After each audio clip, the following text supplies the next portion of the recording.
Notre Dame fans, welcome to a special edition of the Irish Breakdown Podcast. It is Sunday, August 15th. My name is Brian Driscoll. I'm the publisher at irishbreakdown.com, and we are going to talk today a little bit about some recruiting. There happened to be a bit of an impact thing happening today. Notre Dame picked up another 2023 commitment, this time from New Jersey safety Adon Shuler from Irvington High School in New Jersey, public school kid. So we're going to talk about that. We're going to talk about his commitment, just kind of how that process went down, talk about him as a player, and then talk a little bit about what's next when it comes to recruiting the safety position for Notre Dame in the 2022 and 2023 class. And I'm sure there are going to be some people that don't know a lot about Adon Shuler, and that's okay because I didn't know a whole lot about him about 2 weeks ago either. And so we're going to dive into that and discuss it. So let's first talk about Adon Shuler, just this commitment, how it went down. This was a kid that was not on the radar in a serious manner for a while. So I talked to a couple Notre Dame sources about a month or so ago, month and a half ago, and we kind of went over the DB board, and this was not a kid whose name was on there as far as one of a top kid. There was other players on the board. We're gonna talk about some of those guys here when we kind of get into the what's next situation of recruiting the safety position at Notre Dame. But Adon was not a kid that was on the radar as far as a guy that you'd think would be committing this early. I was told they liked the film. There's a lot of things that checked out, good student, all that kind of stuff. All that checked out. But, they just needed the film was good, but not kind of knock your socks off. And I'll get into some of the things that I see from film that factored into that as well. So when you get down to how things change, so Adon visited Notre Dame this summer for one of the camps, and he worked out at the camp. And some of the questions that they had about, what's his top end speed, what's his explosiveness, I really liked him athletically, really liked him as a instinctive player, which we'll get into. But it was, is he really the kind of top level athlete that Notre Dame wants and needs at the position? Well, he comes to the camp and physically had started to fill out and athletically really impressed the Notre Dame staff. And immediately he became a priority recruit because the one question that they had about him was answered when they got him on campus for the visit. So that's kind of why he kind of just came out of nowhere. It wasn't necessarily anything other than he just really knocked their socks off when he came and worked out at camp. And then you combine that with some good film, and you can see why Notre Dame made the move that they made. So we're gonna dive into some film about Adon Shuler. We're gonna talk about his game. Then we're gonna talk about how he fits into Notre Dame. Then we're gonna talk about sort of what's next when it comes to safety recruiting, and then of course we will open it up to your questions. So let's begin by getting into some film and looking at Adon Shuler in high school. Now this is sophomore film because this is a young man who is still just a rising junior in high school. So he's still a very young player. So let's first get into that. We'll watch a couple clips here and talk about this young man.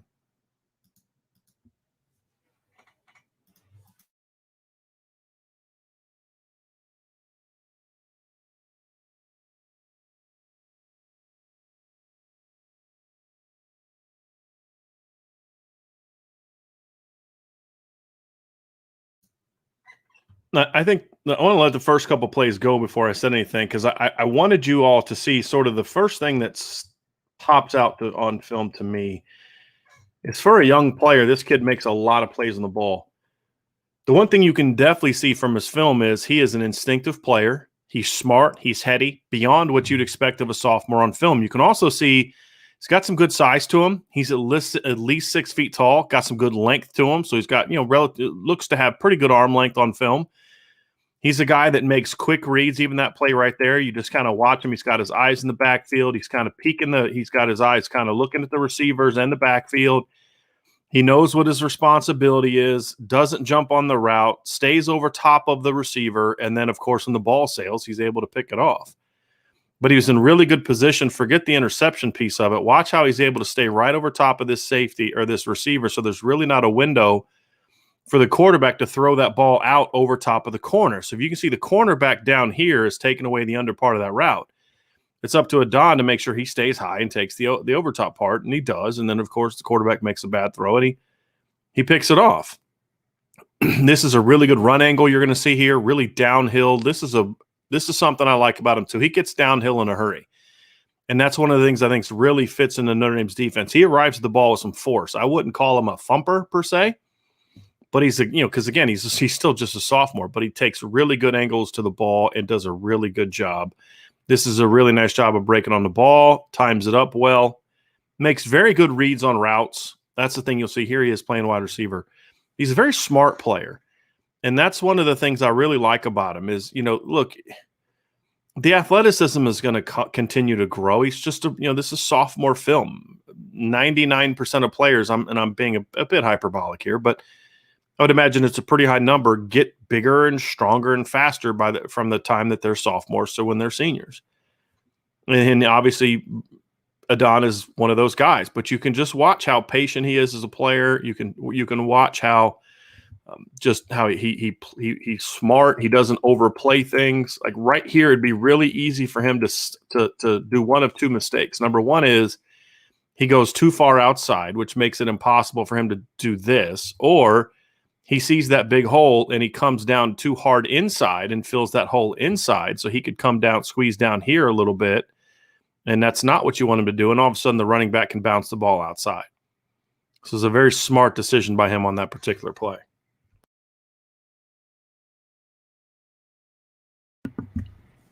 Sound tackler. You see it on several clips. Here you can see a little bit of that. Just watch him, his eyes in the backfield. Very smart, patient. And then once he diagnoses run, he takes off and plays with a really nice inside-out angle. You see he never gets over top of the ball carrier, stays nice inside out, and is able to ride that guy right to the sideline. It's a very, very smart football play. Here's a receiver. Look, again, this is just a smart kid. Like, watch this. He just finds that open spot, sees that spot right in between the two linebackers, slowly works in it, doesn't get there too quickly, and then, bam, just settles down, catches the ball, makes people miss, gets some nice yardage there. So this is a good football player, a smart football player. And that's the kind of thing that sometimes you can't always teach. You can teach a guy, you can teach a guy technique and things like that, but some guys just have that instinctive nature to just make plays and just get open or make tackles or make plays on the ball, whatever the case may be. And you see that from Adon. Again, keep in mind, we're watching a sophomore in high school here. So you see the balance on these last couple plays.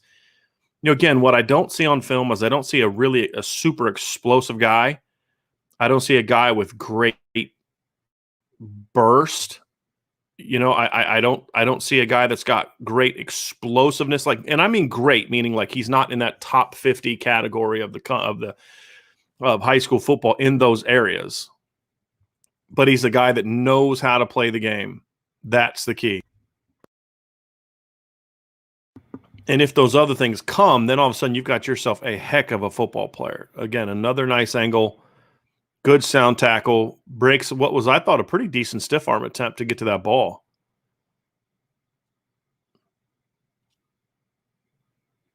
Nice tough catch in traffic. This is a clip where you're going to really see his nice feet, really nice balance. Look at that move right there. Right, that's really good foot agility and balance. Again, he's a really good athlete. There's a difference between being athletic and being explosive.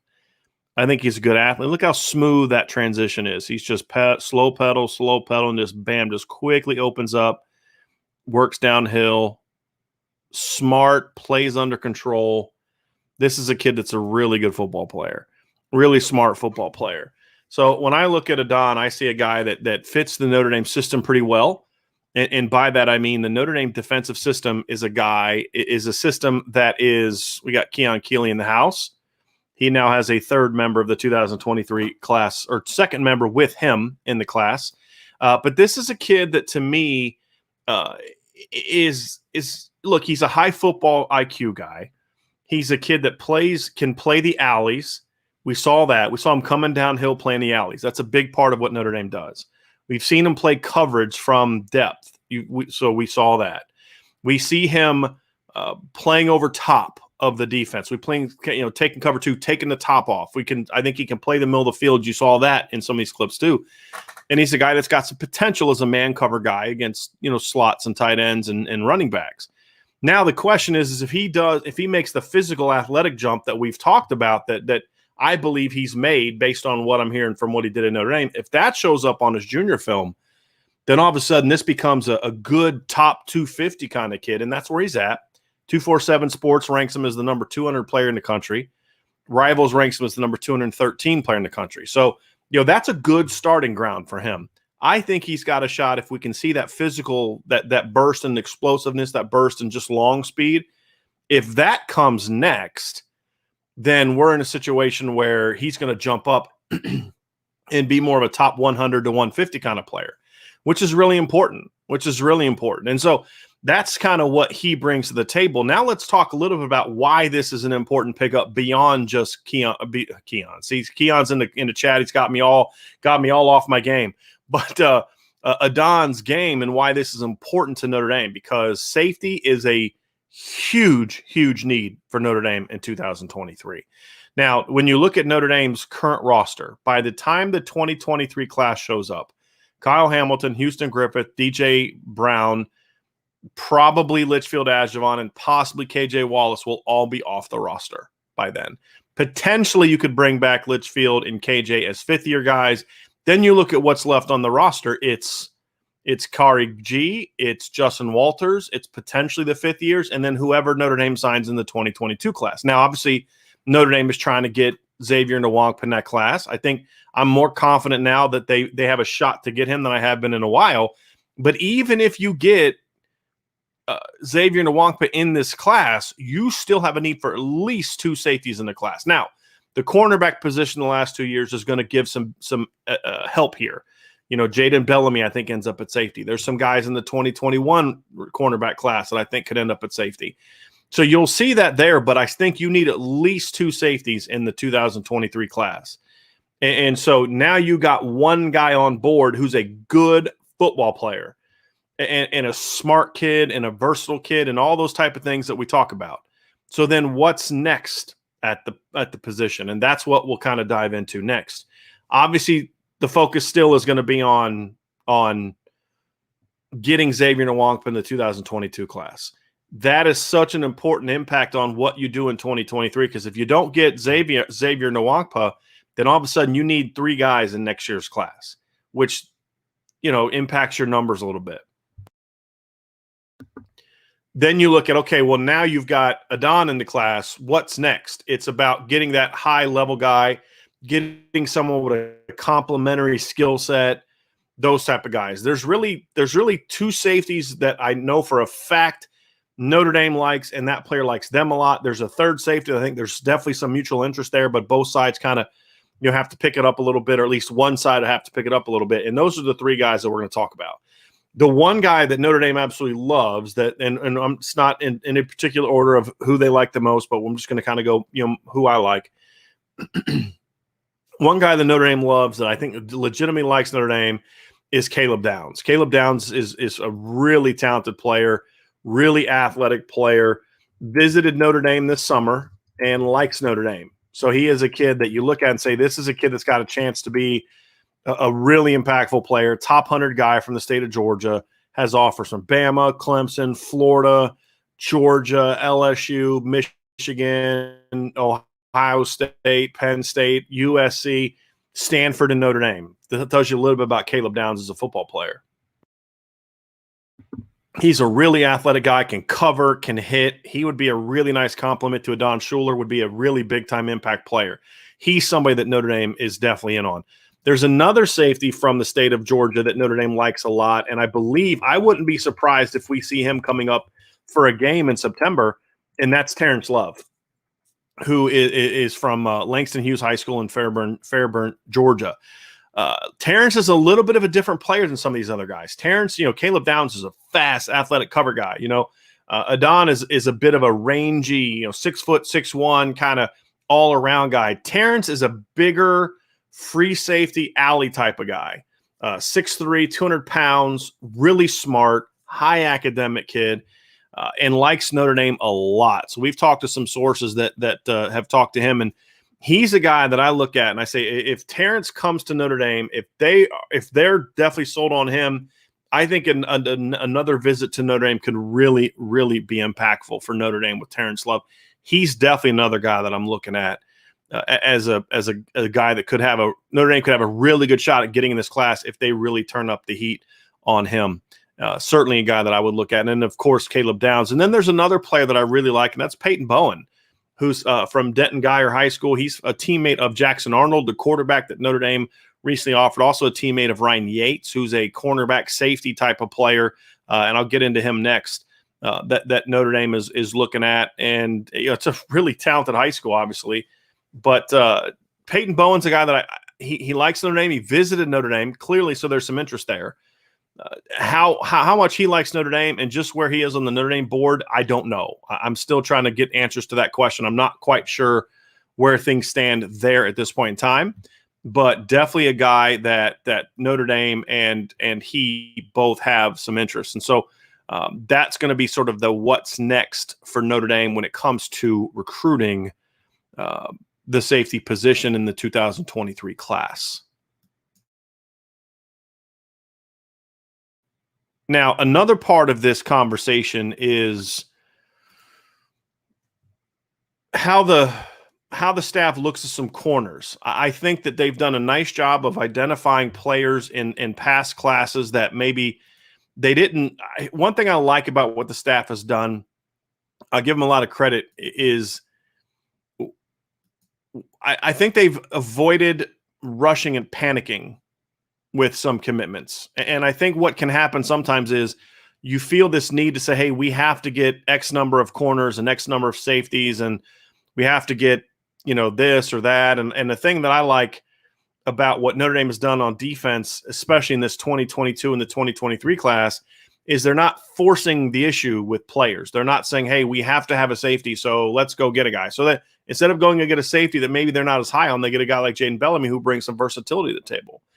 And they're doing the same thing in the 2023 class. So I think that's a smart strategy, but I do think that there are some guys that they definitely like that are more pure safeties. And the 2023 class just seems to be a little bit better year for that for Notre Dame in regards to the guys who like Notre Dame. There were some safeties that Notre Dame liked in the 2022 class, but some of them weren't good fits. Some of them just didn't have a lot of interest in Notre Dame. And, of course, you still have Xavier Nwankpa. So I think they've been smart not to panic and take guys just to take guys, or take guys because they were feeling pressure to take some guys. So I really like the strategy. And what that has done is that it's now put Notre Dame in a position where they can actually load up a little bit on safety in the 2023 class. So let's just say 2 is the number, and they get Adon Shuler and they get Terrence Love. You don't have to stop recruiting Caleb Downs. You don't have to stop recruiting these other players because, number one, you can sell them on the nickel position. Caleb Downs is a guy that I think you could look at for that. But number two is you're gonna be able to look at, say, numbers wise, we're gonna be okay. I think the other thing too that's going to help them in 2023 is what I talked about at the beginning of the show, and that is there's a huge need at safety. So even if they get Xavier Nwankpa, they're going to be able to tell the 2023 kids, listen, we're a 5 DB defense, and we're going to have 3 safeties on the roster when you guys arrive. That's it. We're going to have Xavier Nwankpa. Again, this was with the premise of that, let's just say they get him. We're going to have Xavier Nwankpa. We're going to have Justin Walters. We're going to have Kari G. Right? Okay, well, that's not great numbers when you can, again, we talk about they're a 5 defensive back defense. So I think that's something that's also going to help Notre Dame more than it has even in the 2022 class because of just who they're going to be losing, not just after 2021. It was obviously losing Kyle Hamilton, but then after 22, you're also going to lose Houston Griffith, DJ Brown, and possibly the other 2 guys from the 2019 class. So those are the safeties that Notre Dame is looking at. Now, the interesting thing is this is going to be, I think, a smaller DB class than maybe some of the past classes, but I think it's going to be kind of right on par, maybe one guy less potentially than the 2022 class if they do get Nwankpa, because then they'll take them to 5. But I think 4 or 5 is the most you're going to see because of how big last year's class was. I think 4 to 5 guys per year is where Notre Dame is. This year was obviously a lot heavier on corners. It's a lot heavier on corners in the 2020-21 class. 2023, I think they're going to focus more on impact safeties. And then because they've done so well at the corner position in recent years, you can now really focus on a smaller pool of corners, and they're the high-level elite talents. And so that's where I think you're going to see Notre Dame focus. And because you now have Adon Shuler in the class, who's a good football player, a really good start to this 2023 safety class, you can now knock some guys off your list and now narrow in on the higher-end players.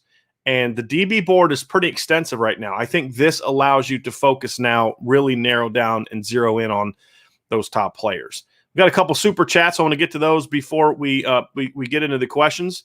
So it goes 76. Great stuff, Brian. Are you guys are guys who commit this early less likely to change their minds? They love the place, or more likely lots of time left? Honestly, this is going to sound like a cop-out, but it's really just depends on the kid. I'm never super comfortable with kids that commit this early because there's just a long time between now and the time that they sign, and we see it. But I think it just depends on the players. I think some guys, we could ask if Keon Keeley's still in the chat. I don't know that Keon, from what I'm told, and he could correct me if I'm wrong, I don't know that he went into this spring thinking, gee, I'm going to commit soon. It's just he knew what he was looking for in a school, and he found the place that kind of fit that, and it was the ideal fit for him. Brendan Vernon didn't necessarily come into this summer saying, "Hey, I'm gonna commit early." He just fell in love with Notre Dame. So I think when a kid does something like that, I think they're less prone to flip. You look at Adon Shuler. This is a kid that was big time into Penn State, right? Penn State was there's articles of him. I think there's one that I saw from a local paper, and then one I saw on 247 Sports, where he talked about the fact that this was a situation where Penn State was his dream school for a while. Well, then he visits Notre Dame, and Notre Dame blows him away, and Notre Dame is everything him and his family are looking for. So I think it just depends on the kid, honestly. And in recruiting today, you never know what's going to happen. I mean, in 2 years, who knows where Notre Dame's going to be? Who knows Notre Dame's coaching staff? I mean, there's so many things that can happen between now and then at Notre Dame, at Alabama, at Clemson, at Ohio State, all these places. So a lot can happen between now and then. But usually when a kid makes a decision this early, not because he felt pressured into it or wanted to secure a spot, but a kid that really didn't plan on committing, the school wasn't pushing them to commit, but they just fell in love with Notre Dame. They have a greater chance of holding on to those guys, in my opinion, especially if they continue to do well on the field. And that's going to be the big key with Adon and Keon and Brendan Vernon is you got to continue to put a good product on the field. You've got to continue to be the institution and the program that these kids fell in love with. If you can do that, then you have a pretty good shot of holding on to them. There's no question about it. We have another super chat from Mike Huff. Hey, Brian, you think this kid has top 100 potential? He's already got great size for his age. Yeah, I think he's got that potential. Yeah, I think he's a top 100 caliber player already from an instinct standpoint. Again, this is relative to what expectations are for a sophomore and the kids in his grade. So I'm not comparing him to 2022 and 2021 guys. But he's already got really good instincts for his grade. He clearly has the IQ for the game. He clearly is a fundamentally sound player. He's got good size, as you mentioned. 6 foot to 6'1". He's listed at 195, 190. He doesn't look quite that big again on film, but I've heard he's kind of started to fill out. That's one of the things that Notre Dame liked. And so when you look at him, I think if he can get a little bit of a jump in athleticism, a little bit more top-end speed, a little bit more just that initial explosiveness, a little bit more explosiveness when it comes to closing on the football. Mike, if he can make that jump right there, then absolutely I think he's got the potential to be a top 100 caliber player. Now, of course, anytime you talk about where a kid is ranked, it's all relative to his class. There have been years where guys were ranked in the 120s and 130s on my board that in other years they would have been ranked in the 70s. It's like the NFL draft. There's some years where the draft is deep, where you're getting first-round caliber guys in the second round. There's other years where you're basically taking guys with second-round grades in the first round because there just aren't a lot of first-round graded guys. The same thing is true in high school when it comes to recruits. 2023 so far, from what I can tell, is a loaded class. It's a really deep, loaded class. Every position, as I start to study the tight ends, it's loaded. I study the quarterbacks, it's loaded. I start studying the defensive line, it's loaded. I start studying the safeties in the 2023 class, it's loaded. Wide receivers. I mean, I've watched 10, 15 receivers already. I'm like, good Lord, this kid's top 100 player too.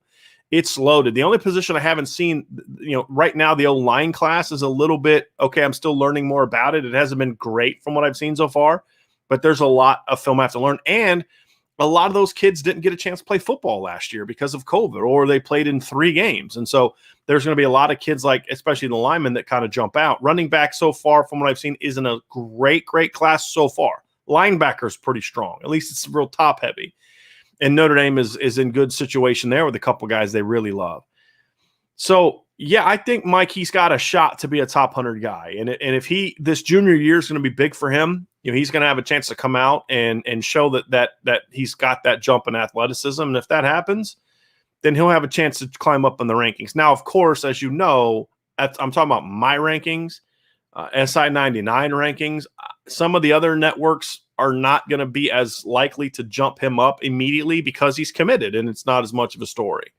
And that's what goes into this for some people. Not everybody, but for some people it is.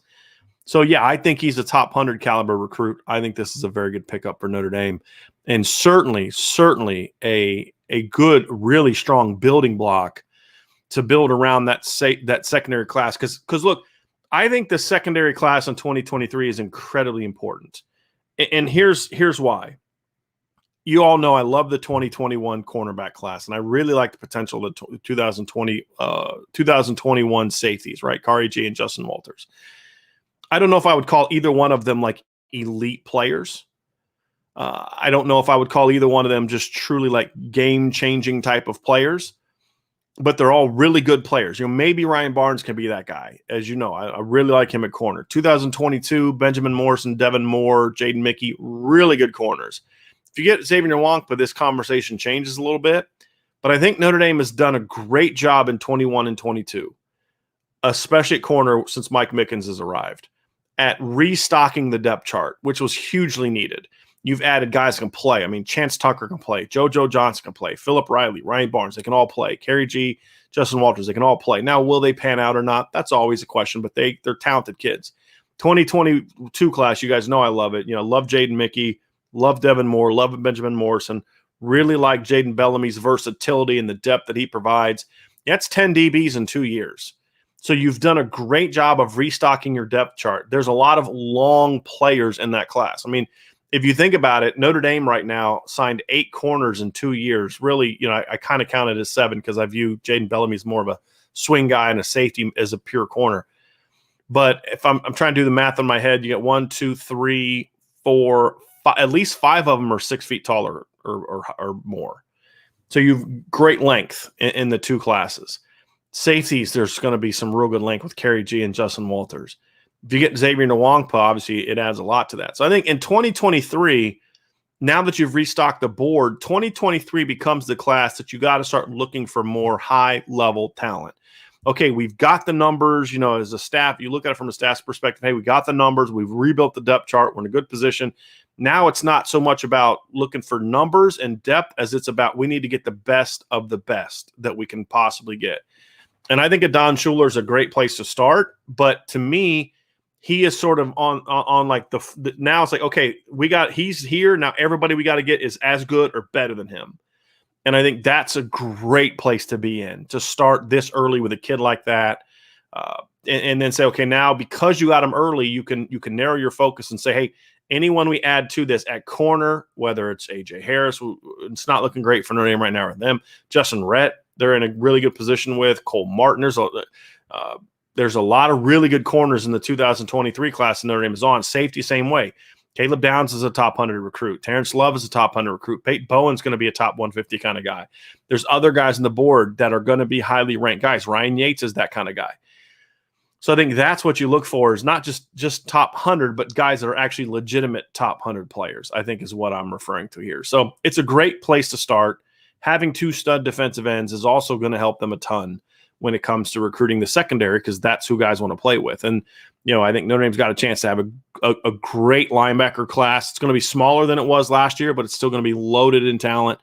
I think this, as good as this 2022 recruiting class is for Notre Dame on defense, if they can finish well in 2023, it could even be better in 2023. It's got a shot. Now, it's going to be a challenge, and I don't think it's going to be as big of a class, but it's got a shot to be that kind of class.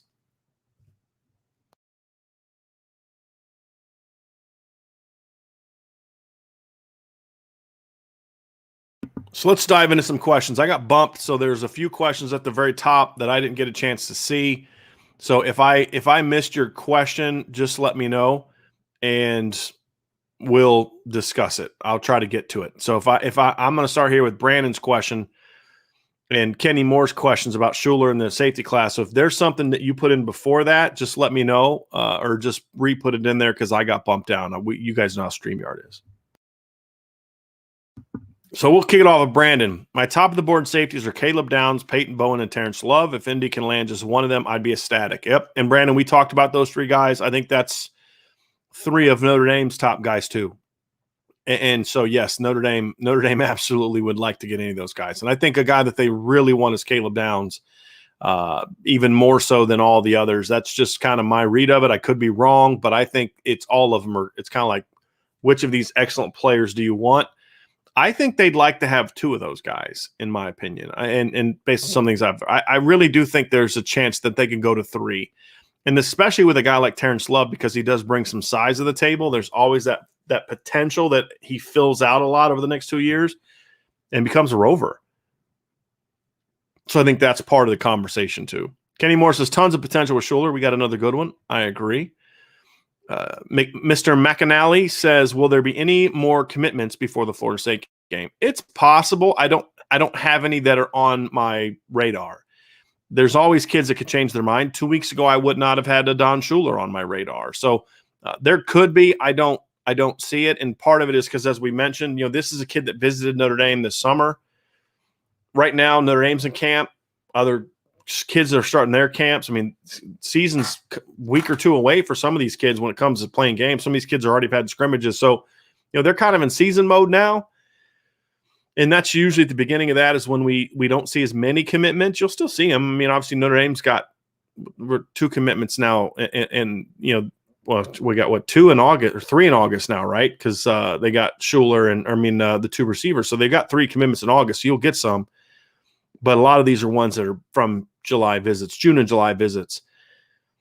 And so once you get close to the season, a lot of these kids are like, hey, I want to now go take visits. So I'd be a little surprised if anybody just up and decided they wanted to do something different. I think we'll start seeing some more commitments after kids visit in September and especially in October. Kenny Moore, in response to Drunk Vigo, Marcus Freeman is Notre Dame. And Kenny Moore's good response, not just Freeman, but O'Leary as well. He's making his presence felt in recruiting in a major way. If not for O'Leary, I don't think we are close with Nwakpa. Yeah, I think O'Leary's definitely played a role. I think what a lot of people need to continue to understand, Kenny, and I think you do, is it's not just about Marcus Freeman. It's not just about Chris O'Leary. It's not just about Chad Bowden. It's not just about Mike Mickens. It's not just about Mike Elson. It's this group as a whole is just recruiting at a high level. You listen to Adon when he's talking about the coaches, and he talked about Coach Freeman. He talked about Coach Chad. That's Chad Bowden. He talked about Chris O'Leary. They all have to be a part of this. It's not just one guy. And when you're going to recruit nationally, that's so important. It's so vitally important. Martin Phillips asks, is Shuler a strong safety or free safety? So, Martin, that's not really how Notre Dame plays its defense. They have what they call a boundary and a field safety. Both safeties have to kind of do a little bit of everything. That's the ideal scenario. They have to play a little bit of middle of the field, which would be more of a free safety role. They have to both be able to play in the alleys, which is more of a traditional strong safety role. And so I think it just depends on matchups. It depends on certain fits of 2 guys together, but they don't really have that. To me, what I like about Adon is he is a guy that I think can play off the hash over the top. I think he can play center field a little bit. I think he can play the alleys. I think he can cover tight ends and backs. To me, that you need that all-around skill set because, you're not seeing teams play as much as the single high, traditional free safety role where it's just that one guy. Notre Dame's going to play a lot of single high safety, but what you're going to find is both safeties are going to have to do that at different times. If we were going to look to also give respect to your question, if we were going to look at this as an old school type of way, or like maybe what Notre Dame used to be, I'd put him in more of the strong safety category for now, just because of where his skill set is. But if he shows me a jump in athleticism as a junior, then I could see him being more of a free. I just think that lack of elite long speed that I talked about, that's the one thing that's really missing from his film, is something that to me would make him more of an alley safety, which is more of a strong safety as opposed to a free in the traditional sense. But if that jump in long speed comes, then he could play both at a high level. And that's one of the things I like about him. Martin Phillips says, I know O'Leary is new and young. That's the safeties coach for those who don't know. But what do you think of the job he's done so far? For me, Martin, it's way too early to tell. He hasn't had a full recruiting class yet. He hasn't coached a game yet. I think that the players seem to really like him. They respond well to him. I think he's starting to find a comfort zone when it comes to recruiting. But it's still early. I'm going to have to see how the safeties play to start the season. And then, of course, he's going to have to close on Xavier Nwankpa. That's going to be a big early test for him. Hey Bob has a very good question. Hey Bob 157 says, do you like taking this commitment this early? Is he that good? Yeah, I'm good with this one. Look, I'll be honest. At first, I didn't know him. He wasn't ranked real high. I said, boy, I don't know how I'm gonna feel about this. And then you dive into the film, and you're like, that's good. This kid's a good football player. I think, hey Bob, I'd feel a little bit different if it was going to be a smaller safety class. If it was a deal where they can only take one or two safeties in 2023, I'd say, hey, maybe you should have. Maybe you could have held off a little bit, but if you're in a year where I think they know they can get to three safeties, absolutely. If you take this kid and say, hey, this kid's the baseline, we're going to now get him and better. Heck yes, absolutely. I'm good with that. Now, the key now is finishing on those next guys, but I'm totally fine with taking a kid like this. And he's also from a region that Notre Dame wants and needs to be successful to completely. I mean, New Jersey's been very good to Notre Dame. And they needed to continue to be good to Notre Dame. And to get a kid from that state who's a really good football player, I think is important. Kenny Moore says, so far O'Leary has been great. He's answering Martin Phillips' question. I have heard that we are where we are with Nwankpa because of the relationship with O'Leary has built with him. That's fine. But, again, it's got to close it, right? And I think we can all agree with that.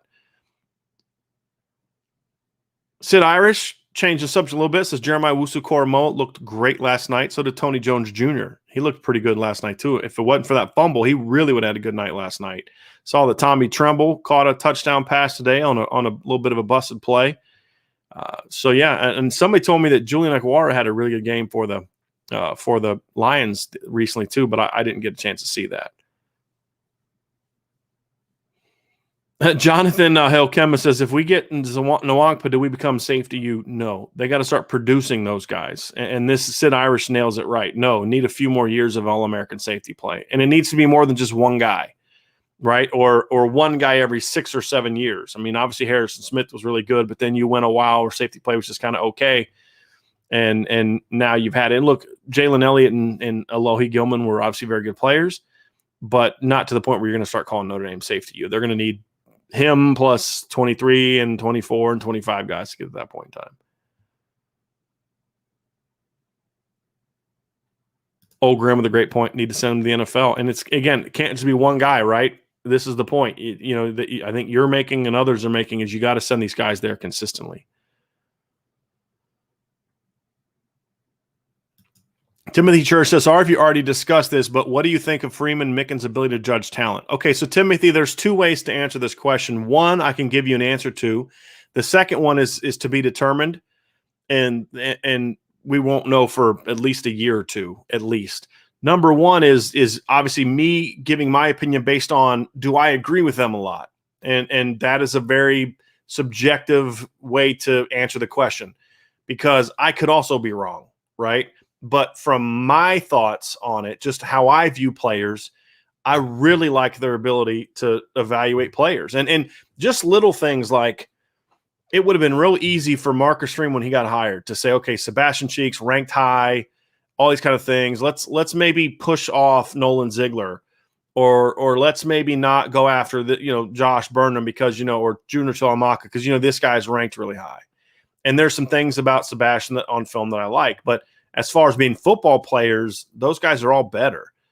And he made that decision to go after the guys he thought were better players. I like that. I think when I look in the secondary, I was super high on Ryan Barnes. So to see Mike Mickens identify Ryan Barnes and evaluate him and view him the way that I did certainly made me happy.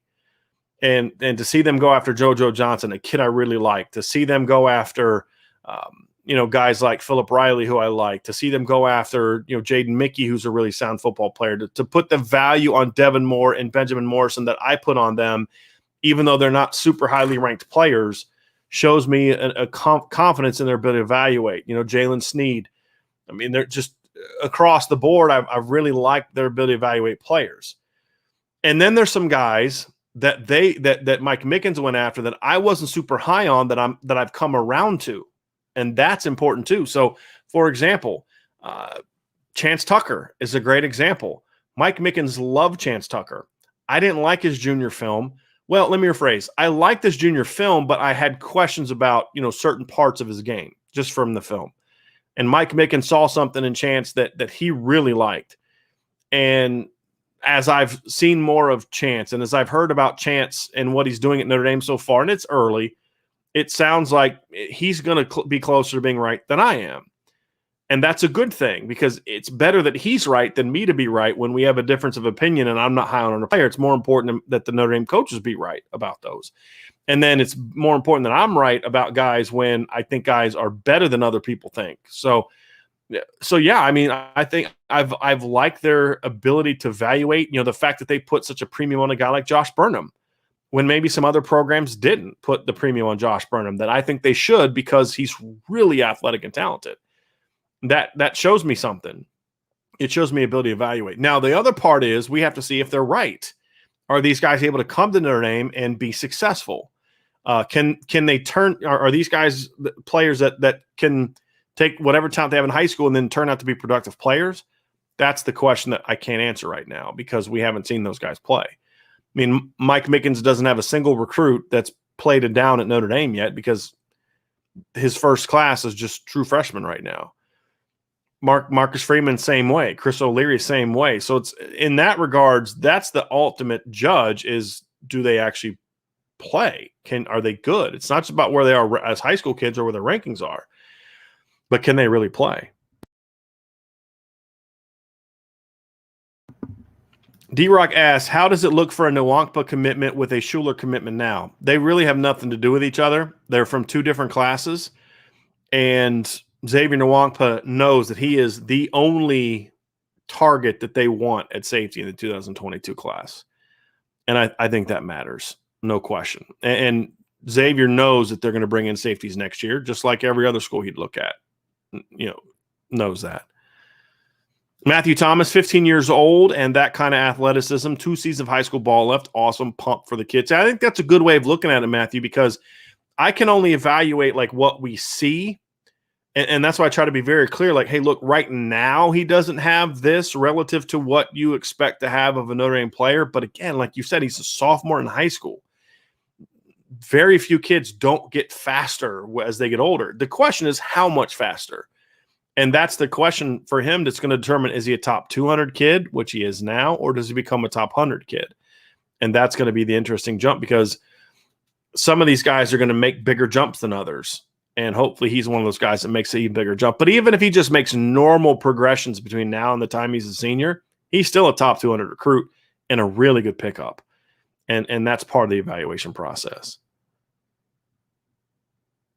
Bruce Scher says, Shuler is 15 and already 190 pounds. Does he outgrow the position in the next 2 years? I don't think he's got the kind of frame to outgrow the position in the next 2 years. No. I also don't know if he's necessarily 190 pounds. At least he doesn't look it on film. He didn't look at, when I've seen photos of him, he doesn't look 190 pounds. I think he's probably more 180, 185 would be my guess. But no, I mean, and look, Kyle Hamilton's 219 pounds. I mean, he's 6'4", but kids are built a little differently nowadays. I mean, I think he can easily be 205, 210 pounds and still absolutely be a safety. And maybe he adds another inch or something like that to his frame. So we'll see it. But yeah, I think he's got a nice, thin, athletic frame that I don't see one being that kind of blows up into a guy that you have to move down, in my opinion. Bernie says 2023 recruiting class is going to be insane. It's got a chance to be really good. Really good. Tommy Gunn says no gap closer shirt. Is he not one of those? See, this is why I don't, sometimes I put myself in these situations where you can read into certain things. No, I've worn them this past week and wore them out and have some laundry to do and things like that. And they just weren't clean. So I just have to clean some shirts.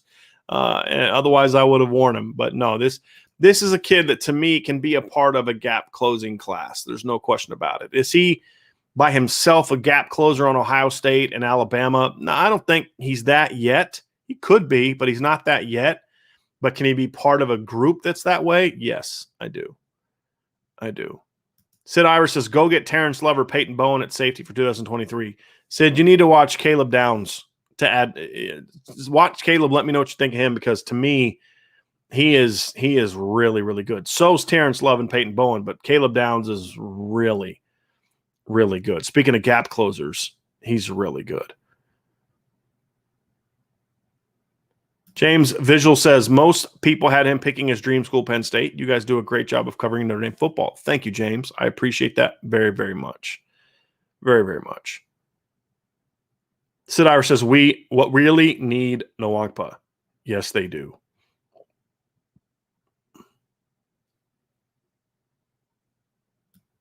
Sid Irish says, take that, Penn State. I got to say, I really like beating Penn State for kids. I do. And it's because I lived in Pennsylvania for a couple of years and was around a lot of Penn State fans. But yes, I also think it's really important from a practical reason because, Notre Dame, first and foremost, is got a battle for supremacy in the North, right? And it's one thing to get to be a national champion and all that, but as far as building your program, you need to be the best program in your region if you're Notre Dame. Right now, it's Ohio State. Notre Dame is number 2, but Penn State's, they're trying to claw back and beat Notre Dame. They've beat Notre Dame for some really good offensive skill players in the 2022 class. So when I look at beating Penn State for recruits, beating Ohio State for recruits, it's not just important because, hey, you added talented players, but when you beat Ohio State for Xavier Nwangpa, if that were to happen, and I don't know if it will happen right now. So this isn't like me saying it and oops, I told you something that I don't know and I didn't mean to and I had to take it back, so I spin it. No, I'm not doing that. I'm saying I don't know if they're going to beat it, but I'm saying hypothetically, if they do, not only does that benefit Notre Dame, but it takes away from Ohio State. Same thing about beating them for Brendan Vernon. If they're able to beat them for Sonny Styles, it does the same exact thing. So the big wins in recruiting are the ones where you're adding a great talent, but also you're doing damage to your opponents and your rivals. And even though Notre Dame and Penn State aren't rivals per se on the field, they are rivals from the standpoint of their northern traditional powerhouses that are battling for supremacy in the North.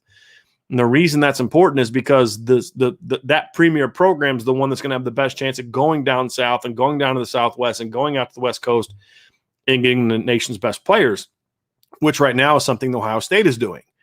Notre Dame needs to be able to take their game up and say, okay, now you're going to start beating them for those players. So right now, Ohio State's going out of Texas every year and getting the top player from the state of Texas at receiver, and they're big time players. They're going all over and getting elite players. Notre Dame is doing a good job of that, but that next step means starting to beat Ohio State for some of those guys. And that's going to be the key. And that's what makes a commitment like this important.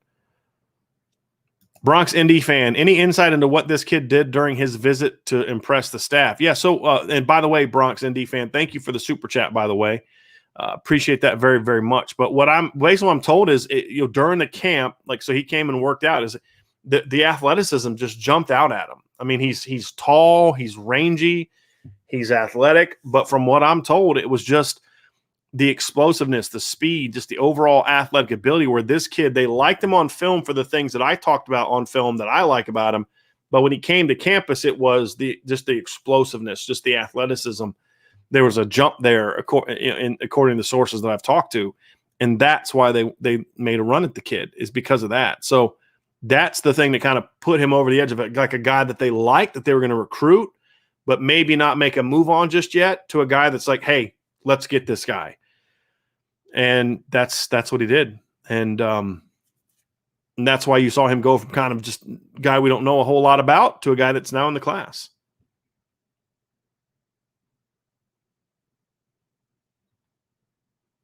Connor Patton asks, Coach, which New Jersey high schools should Notre Dame recruiting followers know about? I mean, most of them, honestly, Connor, most of them are the Catholic schools, the private schools. I mean, obviously, St. Peter's Prep is one. Obviously, Notre Dame's had success there, but they're always putting guys to the Division I level.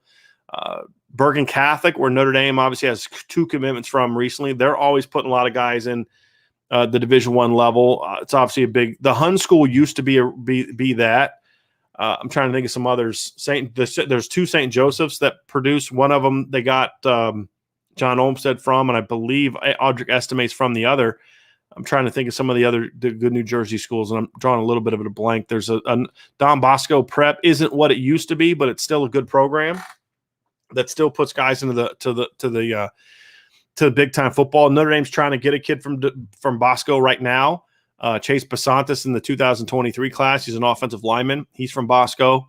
So those are the main programs that you look at and say, hey, those are the guys that they want.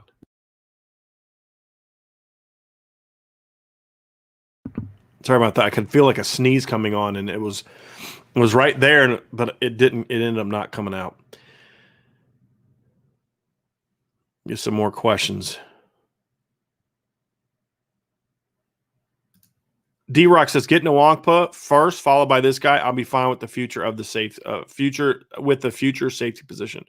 I think they need more numbers in the 23 class. But yes, this is a good place to start. But Nwangpa is going to be a big part of that. And Keon Keeley jumped in the chat earlier and said everything's great, Notre Dame fan. We're going to get so many more. And obviously Notre Dame fans hope that he's right. And for those that follow high school football and Notre Dame recruits, Keon said they have a preseason game Thursday. So keep an eye out for that. We'll have someone go to at least one of his high school games this year. Brian Smith will be down there for at least one of his games. He lives in that area. Irishman 7114. I think we could get Nwangpa and Caleb Downs in back-to-back classes. Am I crazy for thinking that, or is that a real possibility? It's a real possibility. Look, getting either one of them is going to be tough, but it's absolutely a real possibility. No question about it. And they're both absolutely stud players. Michael jumps in and said, Sydney, D-Rock, and all of IB family, I hope you all are having a great weekend. I agree with that too. And he meant to say Sid Irish on that one. Notre Dame fans obviously making a very strong impact on Keon Keeley, which is good.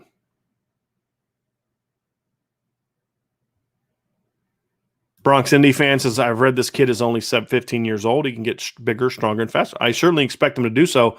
But you have to understand, Bronx, when I'm evaluating film, I can't evaluate on what I think is going to happen. I have to evaluate on what I see. And then I'll talk about, if this happens, this is how it impacts it, or here's what he needs to work on. But those are the things that that I think that you look at and say, okay, where is he now? What could he be? But ultimately, the grade has to be on what he is now.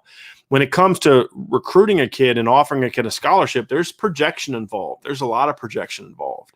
From a ranking and a grade standpoint for what I do, it needs to be more on like what you see, and then you work in the potential. But that's also why I came up with the 2 grading system, because I think there needs to be able to tell you need to be able to tell the story of what a kid is now, but then also be able to tell the story of what a kid can be if things work out. And not every kid has the same ceiling.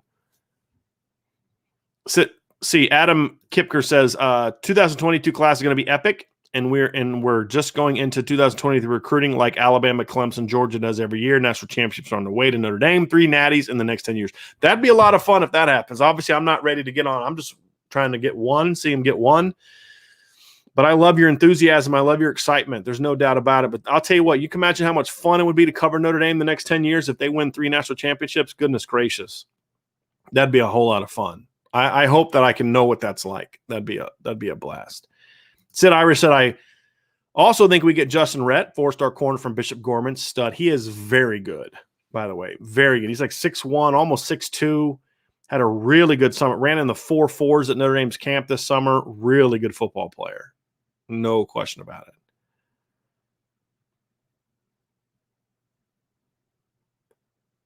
Tom Chris 2488.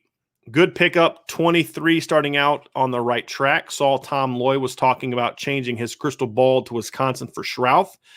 Are you hearing the same thing? Keep up the good work. I haven't heard anything new on Billy Schrouth. So Tom has been pretty keyed into this one for most of this. From my conversations with him, he's kind of had a good idea. So I would hear things and then I'd talk to him and he would have heard the same thing, or he would hear something and then I would kind of hear the same thing. So he's been pretty much on par on the spot with this. So if he's hearing Wisconsin, I'd put stock in that, and that's a bad sign for Notre Dame.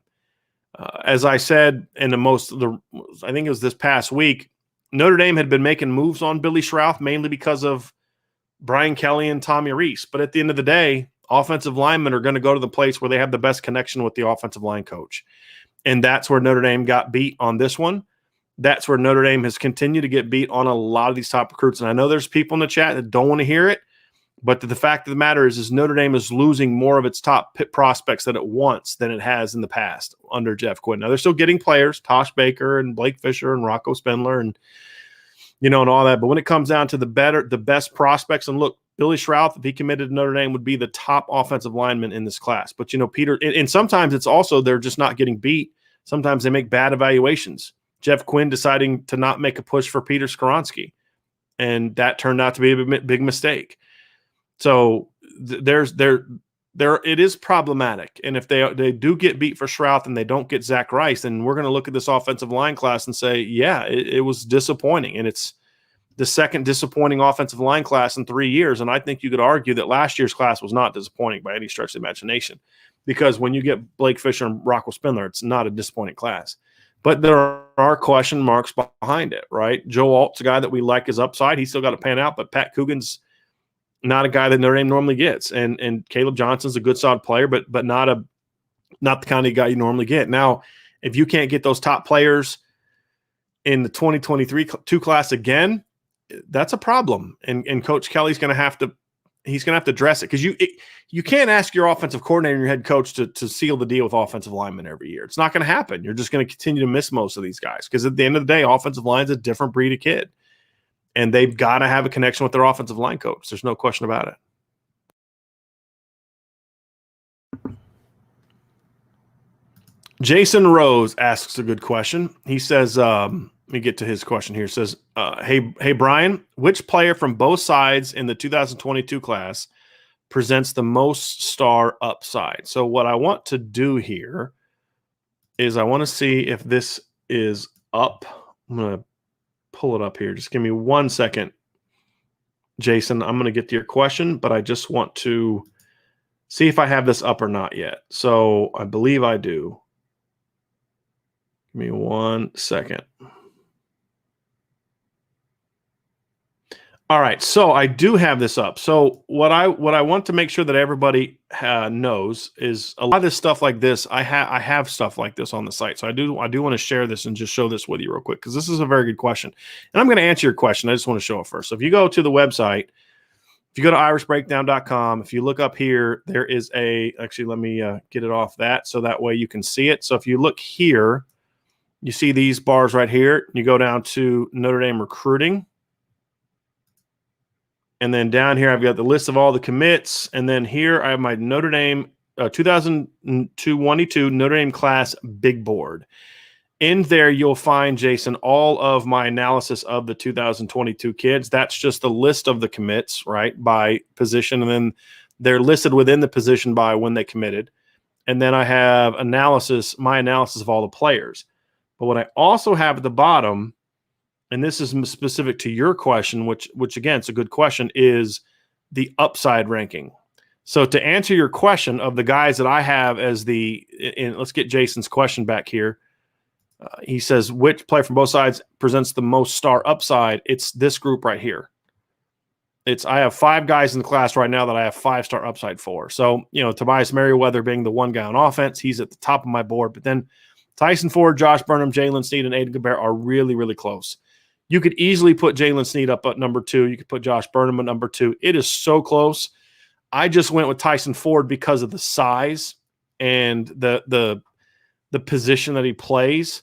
Same thing with Josh Burnham. Why I have Josh Burnham over Jalen Sneed? It's just the size. I think they're both great athletes, but the size of a guy like Jalen Sneed. So you can always find that kind of stuff. Now, you obviously, look, Jason, you could always ask that in the chats, and I'll answer it for you. But this way, if we're not in the chat because I'm not on these 24/7, and you want to find that information, that thing right there is the best place to find it. And what I'm going to do is I'm going to put this link in the bottom of the chat. So if people want to go to this, say bookmark it, because what I'm always doing is I'm always updating it. So if they got a commitment from a 2021 kid or 2022 kid, I'll put it in there. And I'm going to get the 2023 board here going here real soon too. And I'll obviously have this kid in it as well. So you'll get a chance to see that. We have another super chat. Patrick, thank you for the super chat. I believe, Patrick, didn't you just sign up for the message board? So I appreciate that. Glad to have you as part of what we're doing there, man. I really appreciate it. And of course, as always, appreciate the super chats in during the shows. But yeah, so coach, when is enough with this O-line recruiting?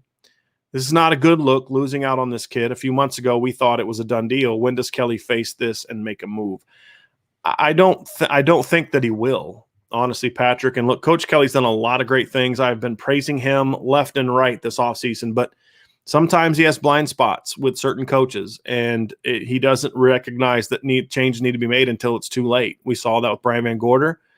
We saw that with Paul Longo, and I think we're going to see that with Jeff Quinn. I just don't see him getting rid of Jeff Quinn. I don't. I think the offensive lines are good enough in his mind that they've got enough talented kids that he's going to look at it and say, well, hey, we got Blake Fisher, we got Rocco Spindler, and I just don't see him making a change. I hope I'm wrong if it continues to be a problem. But yeah, I honestly, Patrick, I don't see it changing. And I'm not going to spend a ton of time on it because I just feel like it doesn't matter. I don't like calling for coaches to be fired. That's not really my thing. That's not my place, in my opinion. I just talk about improvements. I didn't say fire Dale Alexander. I said he's got to get better. And, from a recruiting standpoint, he's picked it up. Now we'll see if the coaching part is there. So I'm with you. I'm with you.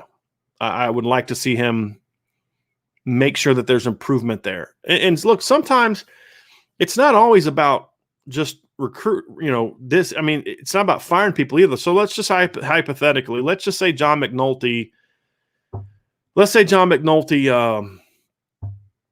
got an NFL job and left. I could see a scenario in which, let's say Brian Poling got another head coaching job. I could see a scenario in which you can use Poling's position to make another defensive coach, or you can make a tight ends coach, or you can have like another coach on offense, or there's different things you could do, but you can also do like a tackles tight ends coach, right? With as much attached as Notre Dame does, you could have the receivers coach work with the tight ends. When it comes to route running and pass catching, you can have and then obviously the tackles tight ends coach will work with them when it comes to blocking and those type of things, because there's a lot of things they do together. So I don't. That could be a thing where maybe you go hire this really good recruiting offensive line guy who's gonna be your main recruiter, and he's gonna be your tackles tight ends coach, and he's a great recruiter.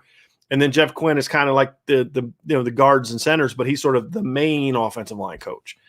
I think something like that could be effective. If Brian Kelly's dead set on keeping him as a coach at Notre Dame, there's other things he could do to where they could get more effective in that regards.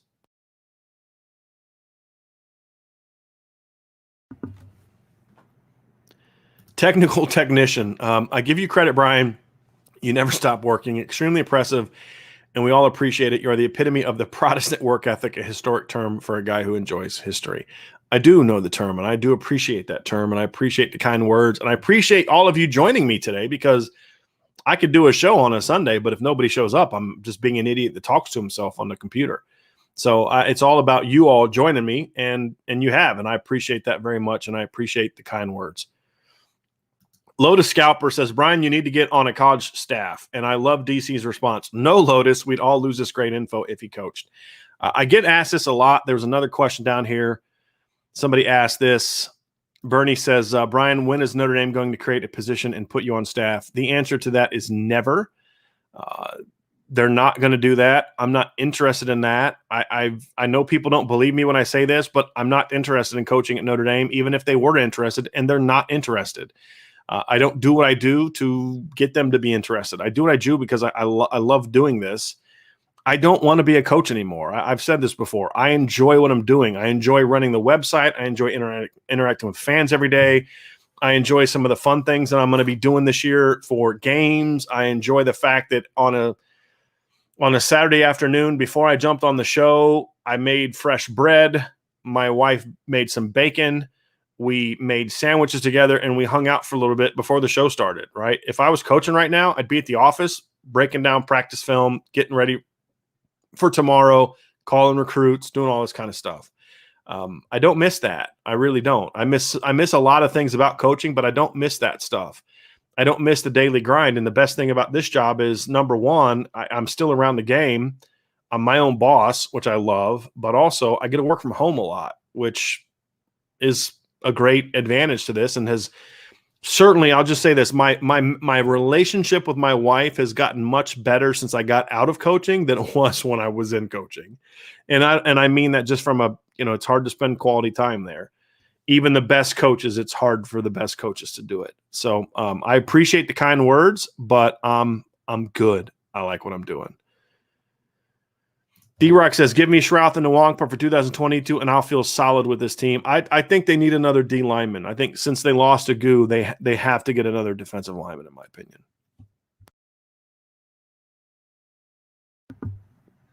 It's a really good question by Douglas McAnally. Who is the best of the best from 2023? That's a great question. And I'm going to give you one on each side of the ball. I think there are two recruits on both sides of the ball that are not committed, that are the most important to Notre Dame from two different ways. Number one is recruiting, just the best player. The other part is from a recruiting standpoint of who could have an impact of sort of being a ringleader from others. On offense is Dante Moore, the most important recruit for Notre Dame in the 2023 class. On defense, it's who Sid Irish says right after you ask the question, it's Sonny Styles. And to me, he is an elite top 10 player.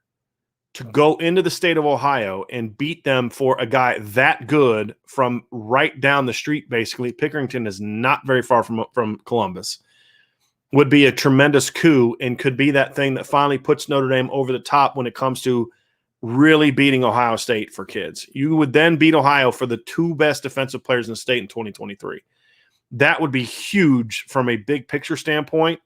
It would also be huge because he's an incredible player. And then, of course, Dante Moore would provide a similar thing. And here's the other thing. The Midwest doesn't produce a ton of five-star players. They just don't. Those are two of them. Brennan Vernon is another one. He's ranked as a five-star recruit. But Sonny Styles and Dante Moore are two of the very few Midwestern five-star kids. And if Notre Dame could get both of them, that would just be an absolute coup. It would be huge for Notre Dame. Absolutely huge for Notre Dame. So, and they're incredible talent. So that would be my answer to that. And then Douglas McAnally says, is a smaller LB class 2 or less? I think smaller meaning 2. They don't want to get less than 2. They want to get 2. The dream class for Notre Dame at this point in time is Sonny Styles, who I just mentioned, and Drake Bowen, who's an Indiana kid. Now, when I just talked about the fact that the Midwest doesn't produce a lot of five-star kids, that's another one. Drake Bowen's a five-star kid. The 23 class is unique that there's already a lot of early five-star kids in the North Midwest region. Brennan Vernon, Dante Moore, Sonny Styles, Drake Bowen. There's a few others. Notre Dame has already one of them in the class. If they can get the other three, I mean, that's a huge boost for Notre Dame. But you just kicked Ohio State right in the midsection, right, where it really hurts, right? And that would be would make it an even more advantageous thing. And I'm not talking about from a talking trash, taunting standpoint, but just from a practical standpoint. When you beat the team you're pursuing in your region for top players, it's important for you because you're not only building yourself. Look, talk about gap closers a lot, right? I've said there's two ways to close the gap. Number one is just get great players, right? Which adds to your value. But the other way to do it is to get the great players that they want. So there's like, here's Bama, Ohio State, Clemson, right? And let's just say this is Notre Dame. Notre Dame keeps adding good players. Eventually they're going to catch those schools. But the best way to do it is to you add Sonny Styles and it takes them away. They wanted him. You add Dante Moore and it, you know what I mean? And that's ultimately the best way to get there. And so I think that's why it's important it's to get those top players, to not just get the elite best of the best that close the gap sooner, but you're also taking guys from them. And look, you talk about a gap closers. If you get those three kids, and it's doable, if you get Bowen, Styles, and Dante Moore, that's not gap closers. Those are gap erasers. I mean, they're that good. And so if Notre Dame can get them all in one class, that'd certainly be huge.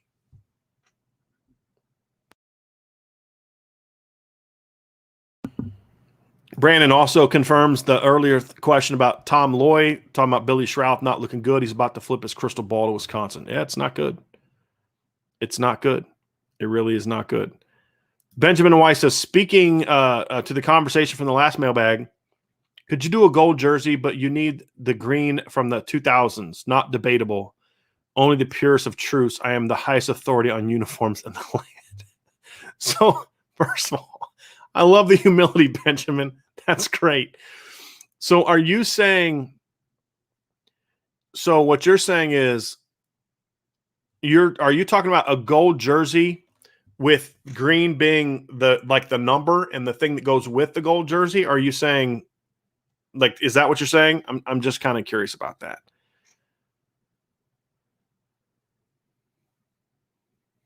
Oh, here he said, okay. See, okay, you got the first part of it. You redid it, so you got it wrong. So he said from the last mailbag, you could do a gold jersey, but you need green pants using the green from the 2000s. Not debatable. I think it's very debatable because I don't love the idea of gold, and green. I mean, there's like, I think Buford High School does that in Georgia. I don't love it. That's just a personal preference. I don't love it. I wouldn't hate it, but I don't love it. I like the gold, white. That's just, for me, that's what I would like better with like green trim. So like, that's what I would like, Benjamin. This is what I thought you were going with on the question. The first time you put it out was, I'm thinking like gold jerseys, gold helmet, and like I would slap a green shamrocks on there because this would be an alternate uniform. I'd make the numbers would either be green with white outline or white with green outline. Either one would look sharp. Some green in the jersey here. You'd have a Notre Dame, green like patch or whatever here.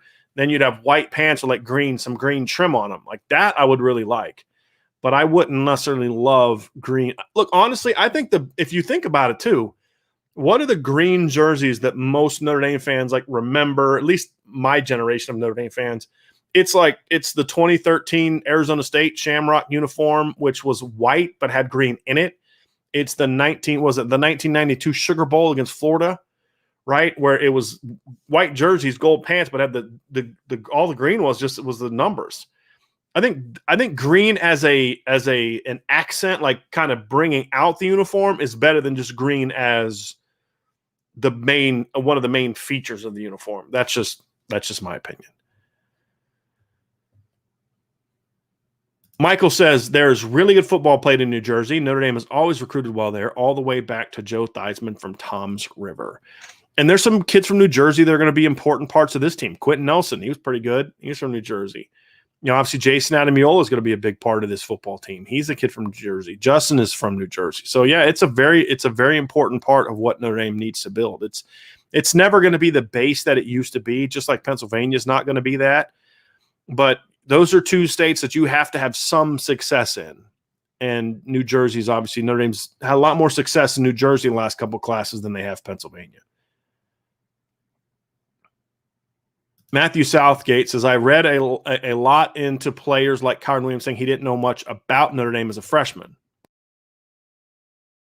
I believe we can get so many young men out there. We just have to knock on the door. I agree. And that's exactly, Matthew, what you're saying is exactly what Marcus Freeman said in that interview with Chris Zorich, which was so impactful. It's like, you have to convince these kids that Notre Dame is the place for them. And then once they come, they're going to fall in love with it. And we're seeing that more and more and more and more. Demetrius Rex says, would love to see a show all about Cone and his potential now that he's officially QB1. Okay. Demetrius, we'll do that tomorrow. That'll be the topic for tomorrow's show. So I'm going to call Vince I'm serious. When we're done with the show, I'm going to call Vince and we will talk about, hey, the Jack Cone era has begun. I did an article on it at oursbreakdown.com. I'd encourage you all to read. Had some film in there, but that's what we'll do. Tomorrow's show will be about what does Jack Cone bring to the Notre Dame offense? What can the offense look like with Jack Cone? What are his skills? What are the things he has to improve upon? And just how good can this offense be this year with Jack Cone leading the way? So, yes, that's a very good idea, Demetrius. A very good idea. We will actually do that tomorrow. So you better be in the chat tomorrow. If you're going to come up with this idea, you better be in the chat tomorrow. Kidding, obviously. But, yeah, that's what we'll do tomorrow.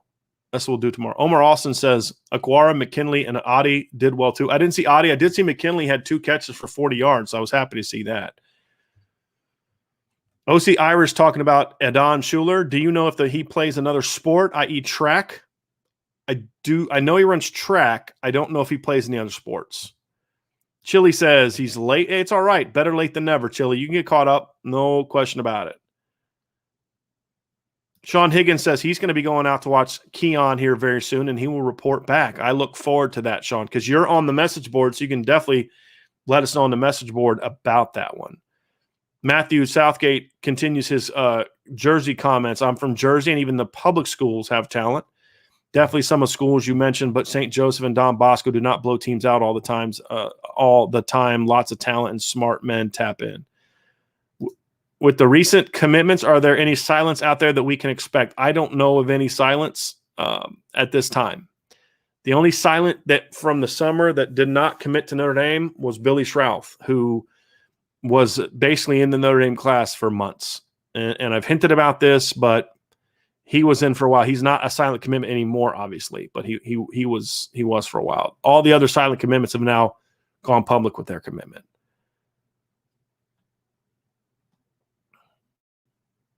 WJS, this is a very good question.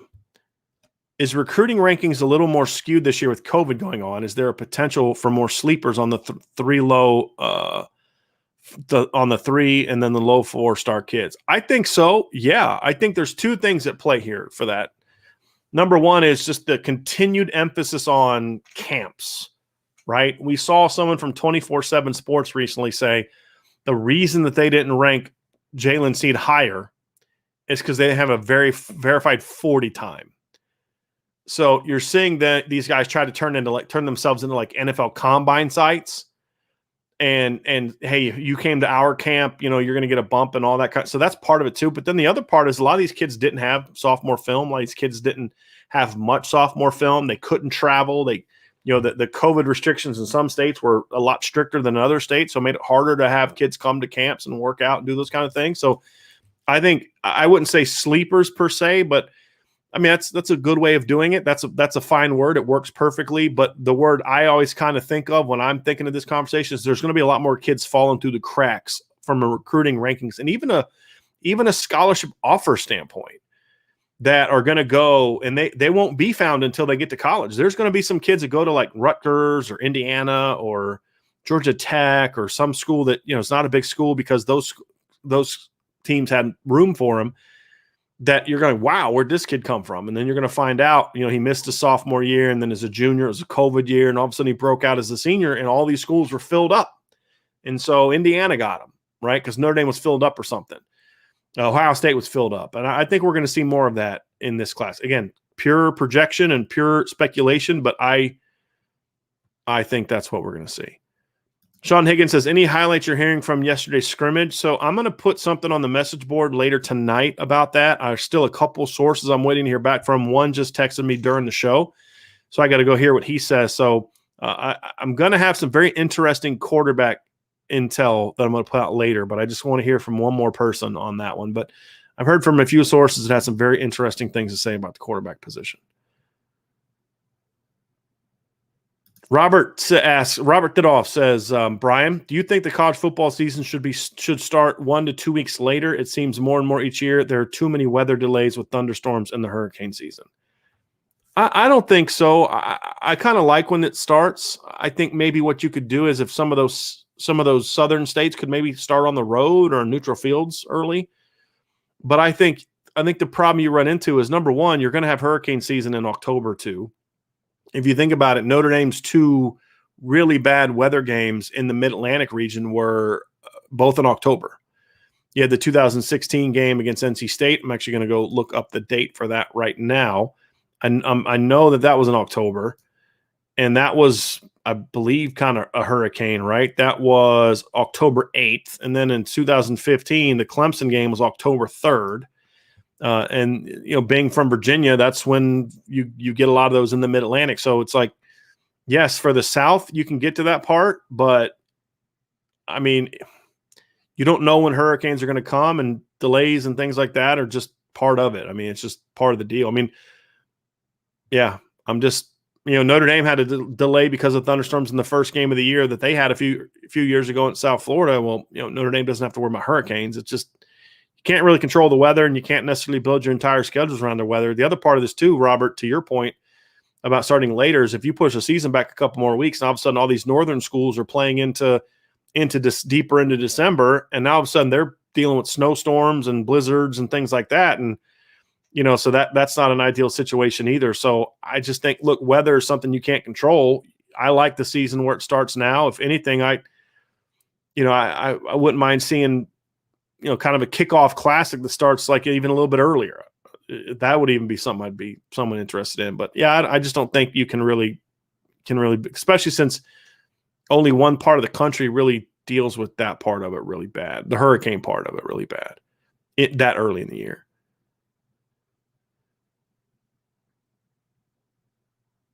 Just got bumped a little bit. Let me get back to those questions. Zach Martin says, I hated hearing Kelly say we're a developmental program. How much of that kind of vocab has disappeared from current recruiting practices? For me, interviews, that would not be compatible. See, I think it depends on how you view it. I think that I view some of that from Kelly being a little bit of a cop-out when he said it, of, hey, look, we're not going to get those top recruits. And you know, he kind of backed off the top 5 class thing and all that stuff. And you know, said those things, but I think there's always going to be some truth to that. I mean, offensive line is a position that's always going to be a little bit developmental. Like Quentin Nelson didn't play as a freshman. Mike McGlinchey, Ronnie Stanley played very little as a freshman. Liam Eichenberg didn't play as a freshman. Zach Martin didn't play as a freshman. Chris Watt didn't play as a freshman. That's a developmental position for the most part. And you're going to get these guys like Adi Takumba Ogundiji, and you're going to get these guys that are not Jeremiah Usu-Koromoa, that are not highly ranked kids that are just going to need to get coached up. And I'm okay with that. What I don't want them to do is to just not even try to get the guys that you know are dudes, right? To get the Jalen Sneeds and the Josh Burnhams and the Tyson Fords and those kind of guys. They would pass on too many of those guys because they didn't want to get in a battle. And that's changing. It's changing with Marcus Freeman. It's changing with Mike Mickens. It's changing with Tommy Reese. And that's good. That's a good thing. But I still think that Notre Dame should always be willing to be more developmental, because I don't necessarily like, this is one of my issues with the 5-star thing. There's a lot of these 5-stars that they don't pan out. And I say, I knew it coming in, because this was a kid that was already ready-made. You have to be careful. Do you want a guy that's going to be good for you as a freshman but not get much better? Or do you want a guy like Adi Ogundiji, who maybe doesn't play much as a freshman, by the time he's a 5th-year guy, he's an NFL player?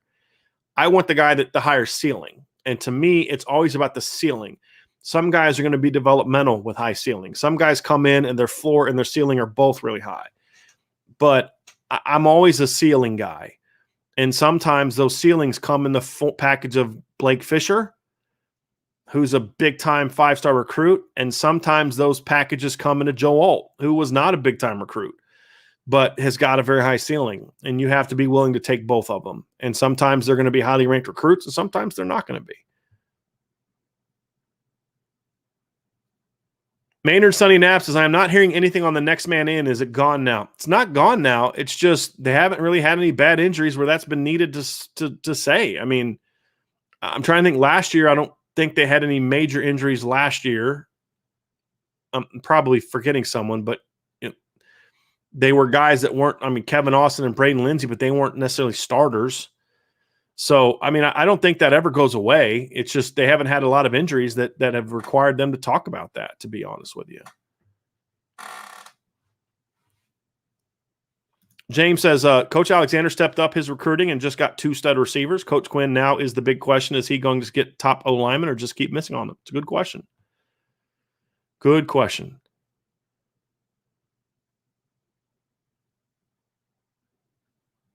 Ashley Hill says, are you still in ministry? I love Notre Dame football, but I love ministry as well. I will be so glad when I finish this MDiv. Ashley, I'm not.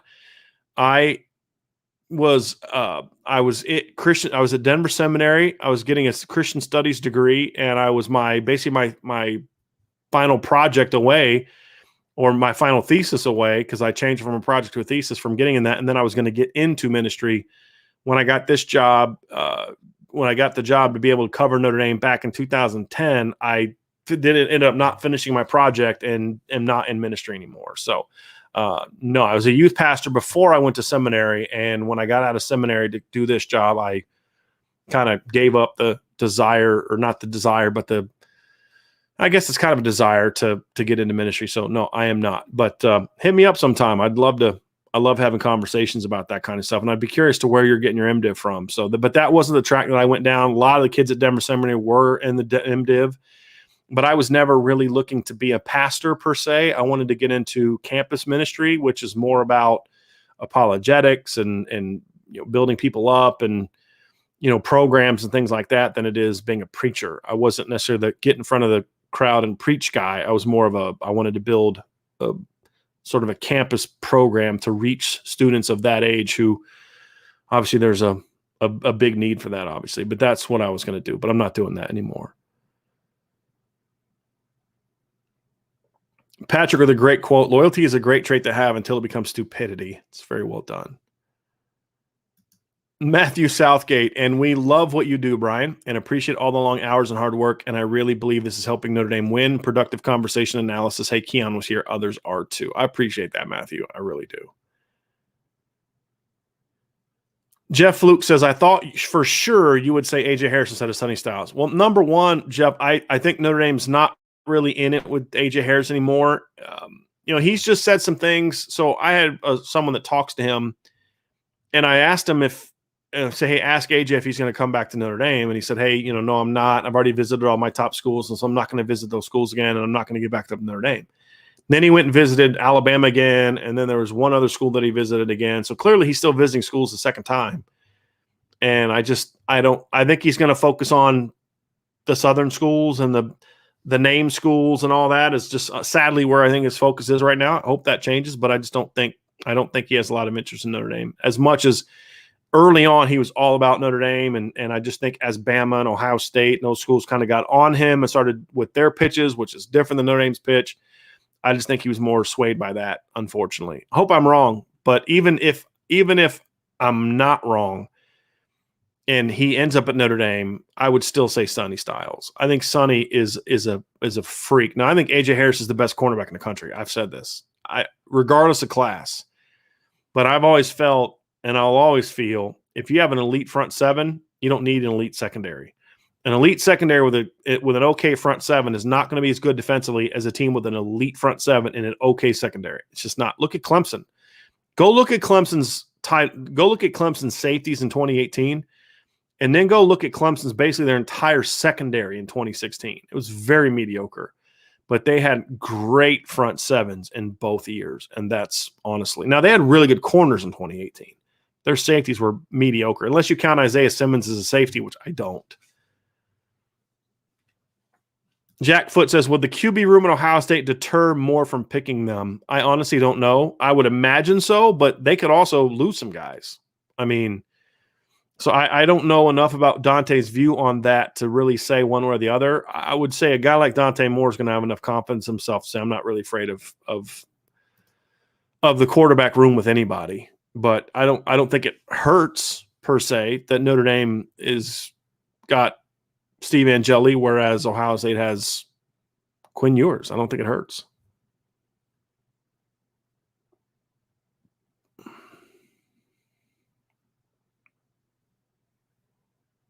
And we have some more questions here. See, this is what we were talking about earlier, the jerseys. Sid Iris says, I like the unis from the 2011 Michigan game. Christopher Galloway says Sugar Bowl jerseys against Gators are my favorite. So again, both of those jerseys were white with gold pants, and green was just like an accent. It was the number. The 2011 ones, which were sweet, by the way, had like the two green stripes and the green shamrock on the helmet. I personally like it. I like the green as an accent, not as a primary color. That's just my personal preference. That's why I've never been like the green jerseys guy. I like Christopher said, and like Sid said, I like them when it's a part of the white jersey. I just think that looks way sharper. And then Sid Irish agrees.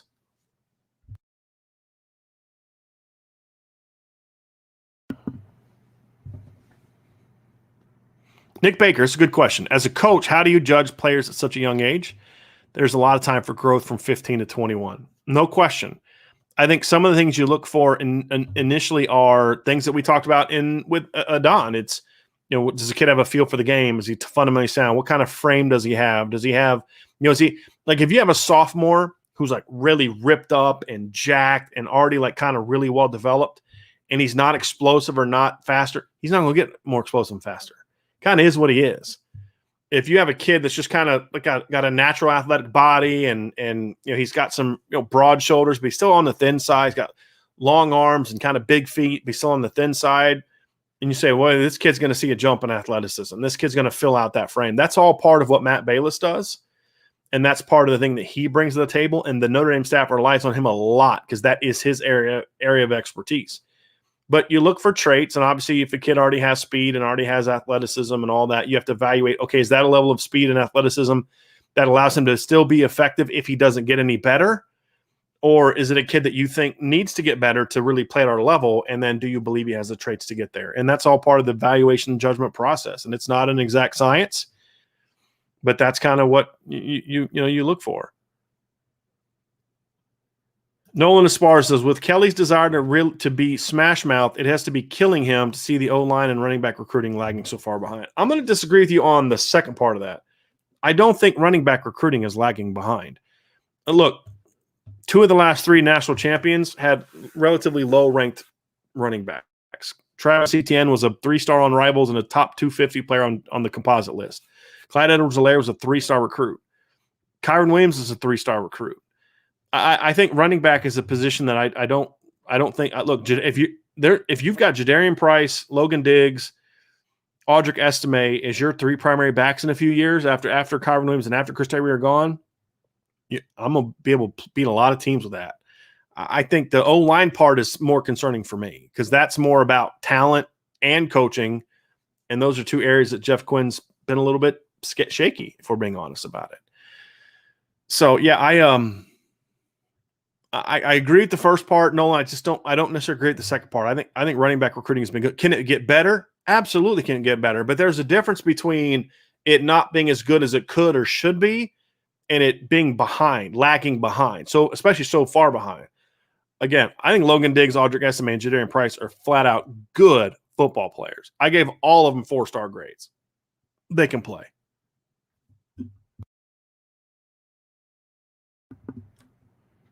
Michael, the great point, says, by the way, the green uniform from the 1979 Cotton Bowl versus Houston, greatest game ever in Notre Dame history. Comeback Joe missing third quarter of the fever, comes back to win the game. It's another one where they had the greens. That's a good memory there.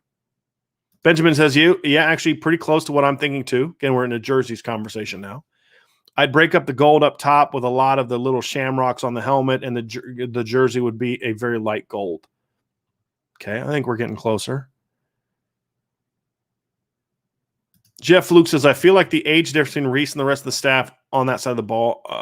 I feel like the age difference between Reese and the rest of the staff on that side of the ball, I just don't see him hanging out at a barbecue with them.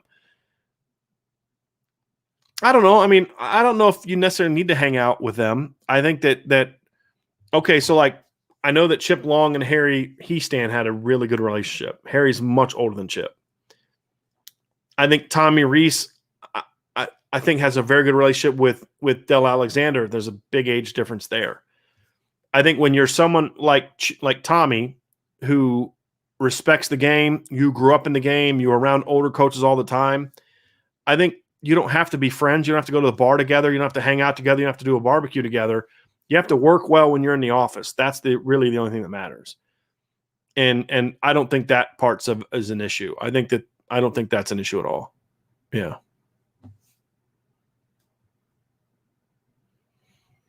Sid Irish says, Jalen Snead dominated all the camps he attended. He's a 5-star to me. Yes, he did. He's a guy that to me could see a jump in his rankings. I just got to see him play linebacker a little bit more on film. And that's the one thing for me that I got to see. I got to see more. Justin Knox says, so is Shrouth salvageable or has that ship completely sailed? Admittedly, I throw in Wisconsin and a school like Iowa as great schools who produce great O-line plus the usual suspects. I don't think it's completely sailed. But again, the intel about Wisconsin is Tom Loy's intel, so I can't really speak to where things are because I haven't heard an update on Billy Shrouth in a couple weeks. So, look, anything can happen. I mean, if Notre Dame got Billy Shrouth, do you think Wisconsin would stop recruiting him? No. Notre Dame shouldn't stop recruiting him. They shouldn't stop recruiting Jake Taylor. They shouldn't stop recruiting a lot of these great players that they've lost. That's what those other teams wouldn't stop recruiting him if they picked Notre Dame, right? So Notre Dame needs to do the difference. So Jeff kind of follows up with, again, does the age difference between Reese and the other offensive coaches hurt recruiting a little? I feel like he is hungry, but others aren't. No baseball games or yard barbecue. I don't think age is about – I don't think age has to do with being hungry. I mean, there's some older coaches that are great recruiters. You know, Tony Alford's not exactly a spring chicken anymore. You know what I mean? He's got a son in college. He's got a couple others in high school. He's not exactly a young guy anymore. He wouldn't be having the same, away from the office activities that Tom Maurice has. And I don't think any of us would question his desire and passion for recruiting. I think it's a specific I know young coaches that don't like to recruit.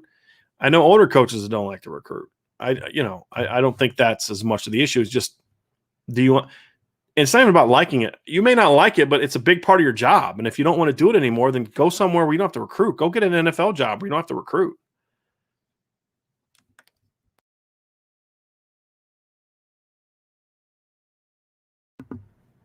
So Ashley says, I have a bachelor's in ministry from Nazarene Bible College, majored in Bible and theology. I go to Multnomah University in Portland. I preach and do counseling. Ashley, do me a favor. Hit me up an email, brian@irishbreakdown.com, because I was a youth pastor in a Nazarene church, even though I'm not from the Nazarene denomination. So I think I have some very interesting conversations with you. But yeah, so hit me up on that. I think it'd be a fun conversation. I'm always down to talk about that stuff, just not so much in the channel as much.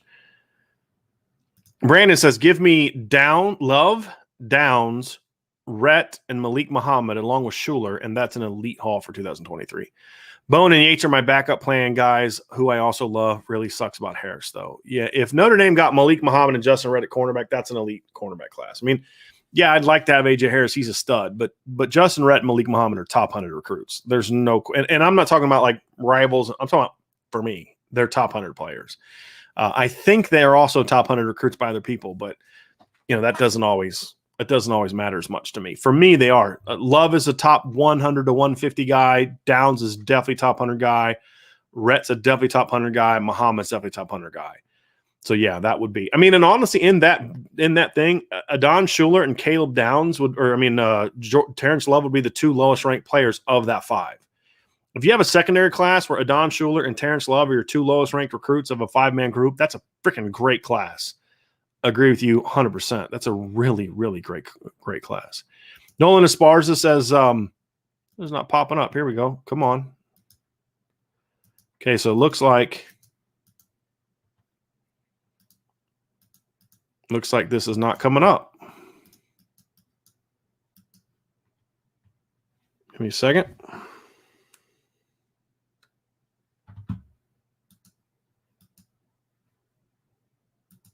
Okay, here we go. My mouse was not working, so I couldn't pull up this question. Nolan says, that's fair about the running backs. I'm getting spoiled with all the success elsewhere. But again, I think they're having success at running back. There's a difference between, are you being successful and are you reaching maximum success? Maximum success is the linebacker class. Being successful is running back recruiting. I mean, you look, honestly, if you go back and look at the 2019 class, would you say that Kyron Williams is the best Notre Dame could have done in that class, even with what he's turned out to be? No. There are other running backs in his class that were better, probably, a decent number. I mean, if we were to, because he was from the 2019 class, right? So I mean, if let's go back and look at some of the running backs in that class. Some of them already turned out to be pretty good football players. So let's that's an athlete. So I'm going to just here's some names of some running backs from the 2019 recruiting class. Once this thing comes up, it's being a little slow for me today. All right, so let's go to running backs. Here we go. So if you look at some of the backs in that class, you've got Trey Sanders from Alabama. It's pretty good. John Emery from LSU. He's going to be pretty good this year. See, you've got Isaiah Spiller, who's a really good player at Texas A&M. Talking about just guys who've turned out to be pretty good football players in college. And so right there's already a couple guys you could say, hey, that guy maybe could be on the same level as Breece Hall from Iowa State was in that class. He was the number 36 running back in the country. He was a 3-star recruit. Just trying to go down here some more of those backs. So those are the pure running backs. Let's go to the all-purpose backs. See if there's any other guys worth mentioning from there. Devin Ford from Penn State. He's been injured. Check out the athletes because that's where Kyron Williams was actually listed. See if there's any running backs from there. Jarian Early from Ole Miss. He's a pretty good player so far at Ole Miss. I've seen him get some All-American potentially love. I got to see more of him than I've seen, but yes. See some other backs in here. So again, I've just mentioned some other backs. So you can argue that Kyron Williams wasn't an elite player coming out. I think you can make a case that he's not necessarily an elite player now. He's a really good player, but he's not. He's going to be elite in 2021. He's going to have to be better than he was last year. I think we can all agree on that, right? The point being, is he going to be a first-round pick? Maybe, maybe not. Is he an elite top 10 to 15 player? Is he Leonard Fournette? Is he Najee Harris? No, he's not. And is he Travis Etienne? No, he's not. But you don't have to have that to be a great back or to be a part of a great offense. And that's my point, especially at running back. I think the top level of the talent is a little different at other positions, but running back, I don't think you necessarily have to be there. That's just my opinion. And so again, when you get Diggs and Estimate and Jadarian Price in 2 classes, that's pretty good. Could it be better? Sure, but it's pretty good. Got Irish for Life has made the chat, made it, trying to hold on, may crash. Thank you for all you do. You are very appreciated. Thank you, my friend. I appreciate that very much. Mark Stallman says, do assistants encourage each other to improve themselves, or are there lines drawn in the sand? I think coordinators can, but that's got to be a head coaching thing. It should not be Tommy Reese's job to go into an office and tell someone they got to step it up. That's got to be Brian Kelly's got to do that, or Mike Elston. Those are the 2 people that, to me, have to be able to do that.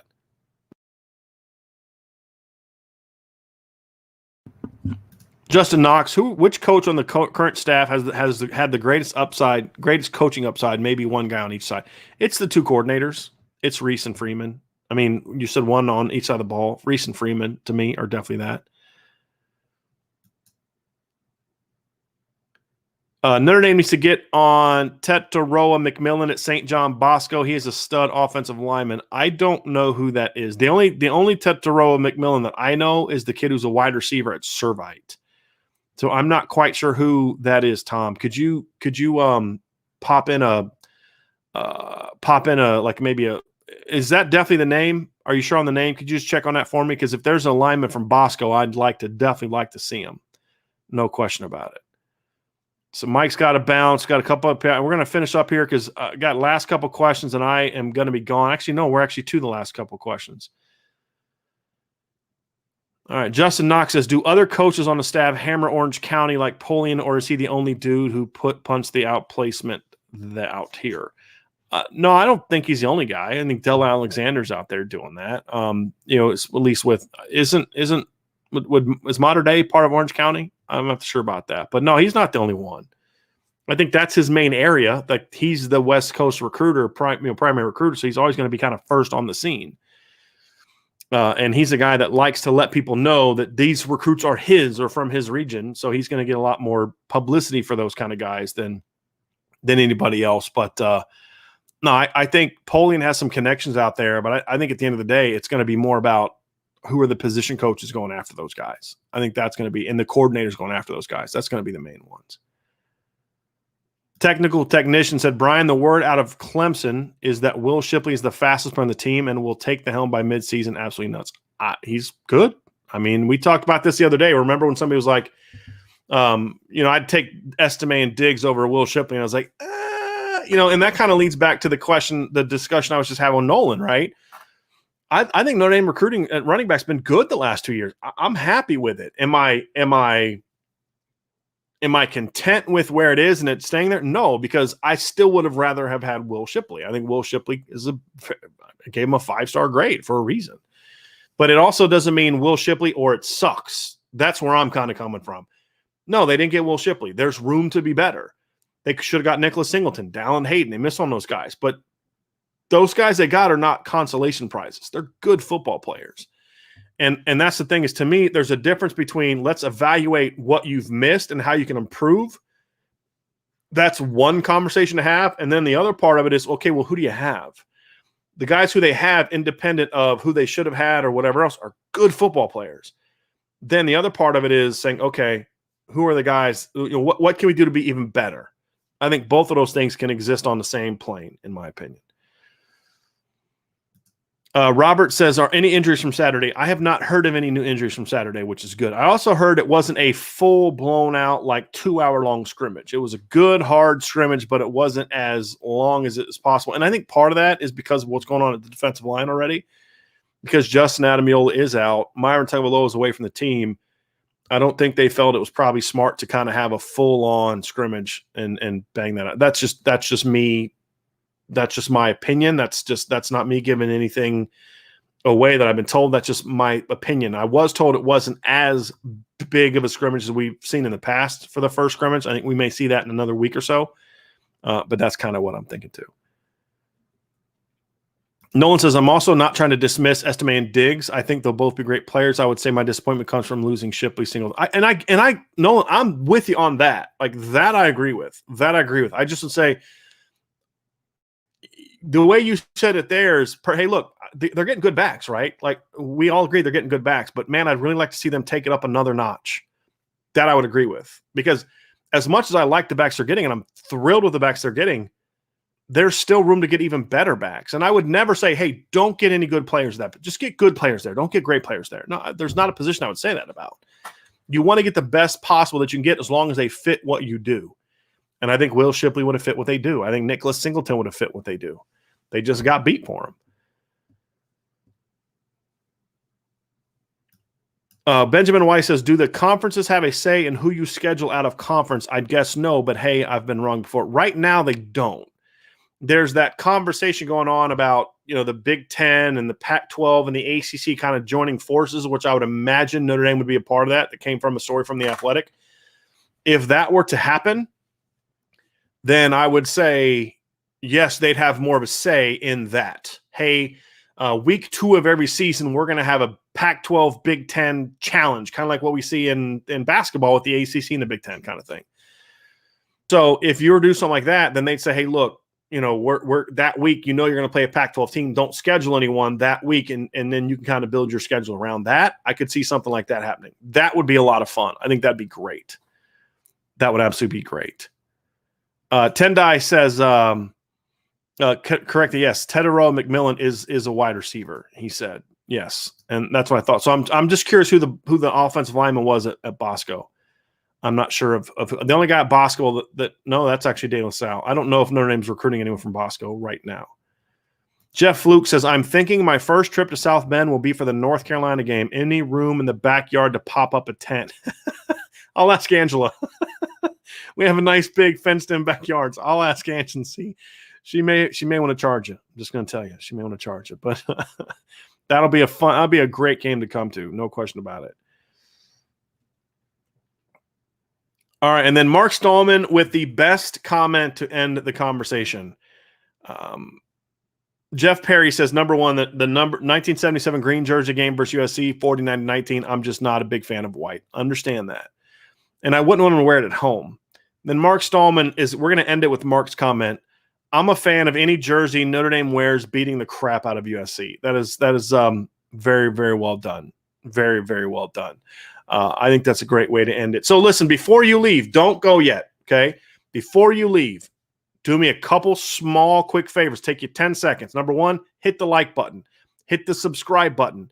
Hit the notification bell. And make sure you go to boards.irishbreakdown.com. Sign up for the Irish Breakdown message board. I'm going to put some intel out tonight about the quarterback position, just a couple other little nuggets I'm hearing from camp. I'll continue to do those throughout the time that you're throughout fall camp. Just any nuggets I get that are not maybe adding on to what we already know or some things we don't know.